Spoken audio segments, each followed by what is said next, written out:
কেউ না।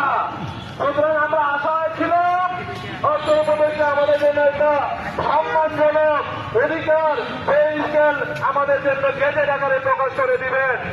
কিন্তু আমরা কি দেখলাম, গতকাল জাতির সাথে কর্মচারীদের সাথে তামাশা করা হয়েছে।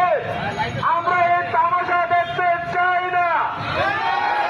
আমাদের পেটে যদি ভাত না থাকে, আমরা ক্ষুধার্ত। আমাদের ৮,২৫০ টাকা বেতন। আমাদের পাশে আমাদের রিক্সাওয়ালা বাইরে আছেন, ওনারা এটা শুনলে হাসবেন। ওনারা জানেন না যে আমরা ৮,২৫০ টাকা দিয়ে বেতনে চাকরি করি। এই চাকরি দিয়ে ঢাকা শহরে ৬০০ পরিবার কোনোভাবে চালানো সম্ভব হয় না। এই বেতনে আমরা ১৫ দিনও চলতে পারি না।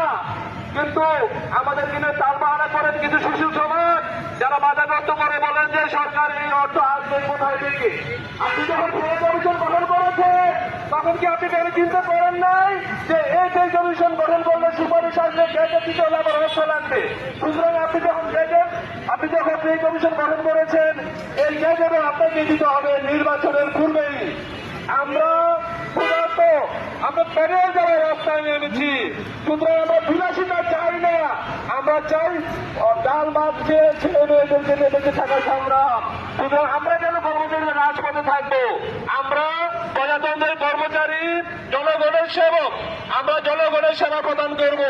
আমাদেরকে বাধ্য করবেন না আমরা যেন কর্মঘণ্টা রেখে রাজপথে নেমে আসি। আমাদেরকে বাধ্য করবেন না।